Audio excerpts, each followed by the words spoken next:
She parked her SUV sideways across my driveway, just to prove she could. The HOA president stood there, arms crossed, blocking me from leaving my own house. Neighbors peeked through curtains. Some started recording. She smirked and said, "Maybe next time you'll ask permission before painting your fence."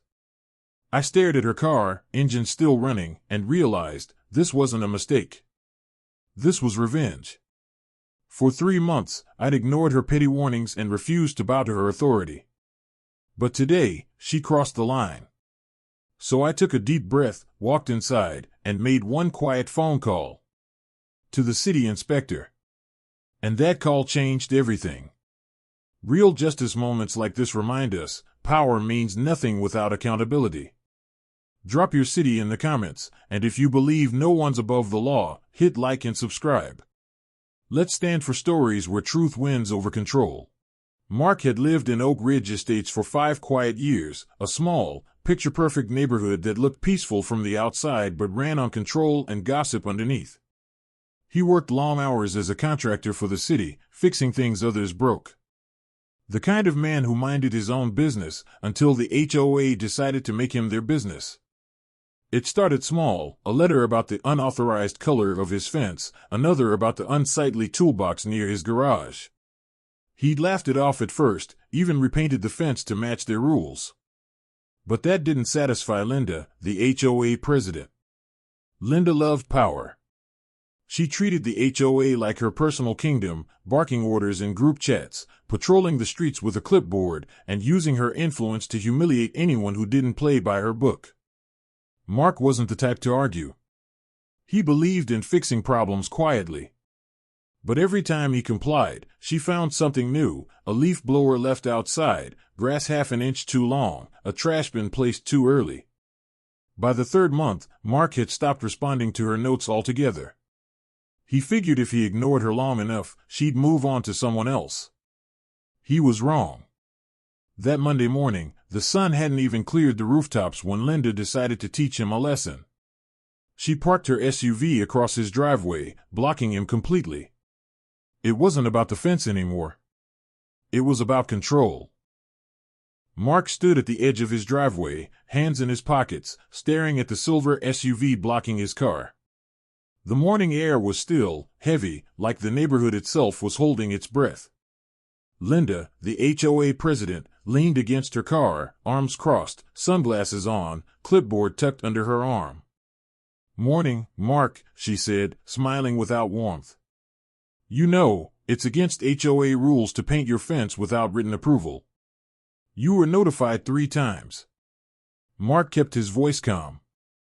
"And I fixed it. Twice. That's not what this is about." Her smirk deepened. "You think you can ignore my notices and get away with it? You're setting a bad example for the neighborhood." Neighbors had started drifting out, pretending to water plants, collect mail, or walk dogs, but really, they were watching. Linda thrived on that attention. Mark took a step closer, his tone firm.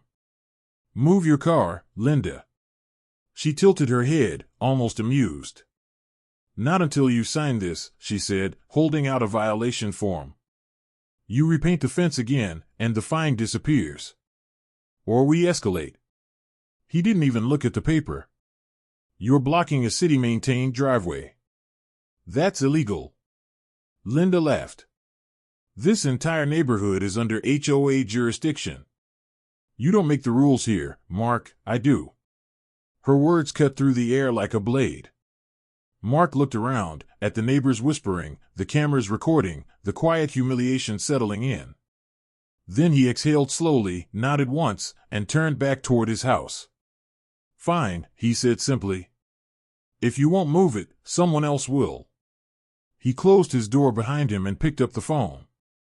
10 minutes later, he'd made a call, not to the police, but to the city inspector's office. Because if Linda wanted to play power games, she was about to learn how real authority worked. An hour later, a white city vehicle rolled quietly into Oak Ridge Estates. No flashing lights, no sirens, just the calm, official presence of someone who didn't need to shout to be respected. The city inspector stepped out, clipboard in hand, badge gleaming under the morning sun. His name tag read Ars Jenkins, Code Enforcement. He looked around, then at Mark, who was standing calmly near his mailbox. "Sir, you're the one who reported an obstruction across the driveway?" Mark nodded and pointed. Linda's SUV still sat there like a monument to arrogance. Linda hurried over, clearly irritated. "Excuse me, this is private property. HOA rules apply here, not city code." Jenkins didn't even flinch. "Ma'am, the driveway connects directly to a public access road. That makes it a city easement. Blocking it violates Municipal Code Section 14-02. Linda blinked, caught off guard. I was enforcing HOA compliance." The inspector adjusted his sunglasses, flipping a page on his clipboard. "You were obstructing a homeowner's right of access. That's not enforcement, that's interference." Neighbors began gathering again, this time bolder, phones out, whispering. Mark stayed silent, watching as Jenkins began taking photos of the SUV and jotting notes. Then came the words that made Linda's jaw tighten. "This citation will go to both the vehicle owner and the HOA board." Her face drained of color. "You can't." Jenkins interrupted firmly. "Yes, ma'am. I can. And unless this vehicle is removed immediately, it'll be towed, at your expense." Mark said nothing. He didn't have to. For the first time, her power meant nothing. 15 minutes later, the low rumble of a tow truck echoed down the street. Neighbors started lining up along the sidewalks, phones ready, pretending not to film, but everyone was watching. The city inspector stood beside Mark, calm as ever, clipboard under his arm. Linda, on the other hand, was pacing near her SUV, her confidence cracking with every second. "You can't tow my car," she barked. "I am the HOA president." The tow operator didn't even look at her. He turned to Jenkins, who gave a short nod. "Proceed." The metal chains clinked, and the SUV's front tires lifted off the ground. A wave of quiet gasps spread through the crowd. Linda's voice rose. "This is harassment. I'm reporting all of you to the board." Jenkins calmly replied. "You are the board, ma'am.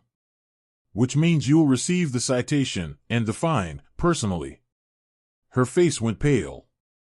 Mark watched silently as the SUV tilted higher, sunlight glinting off its polished surface before it rolled slowly toward the street. The inspector signed his paperwork and handed a copy to Mark. "You were right to call. No one's above code, not even an HOA." Linda turned to him one last time, eyes sharp with disbelief. "You think this is over?" Mark met her gaze, calm as ever. "No, Linda," he said quietly. "It's finally fair." As the tow truck disappeared around the corner, the crowd began to disperse, whispering, smiling, relieved. For the first time in months, Mark's driveway was clear. And justice had a parking spot of its own. By evening, the street was quiet again. Mark sat on his porch, the same spot where Linda once stood shouting orders. Now, the only sound was the distant hum of crickets and the soft creak of his porch chair. He looked at his freshly cleared driveway, simple, ordinary, yet that empty space had never looked so peaceful. It wasn't about the car. It wasn't even about the fence. It was about respect. The HOA could send letters, hold meetings, and hide behind policies, but what happened that day reminded everyone of one thing: power means nothing without accountability. A week later, Linda quietly resigned from the HOA board. No announcement. No apology. Just silence, the kind that comes after truth wins. Mark didn't brag, didn't gloat. He just went back to fixing things, not fences this time, but principles. Because sometimes, justice doesn't wear a badge or carry a gavel. Sometimes, it just shows up in a city truck and parks right in front of arrogance.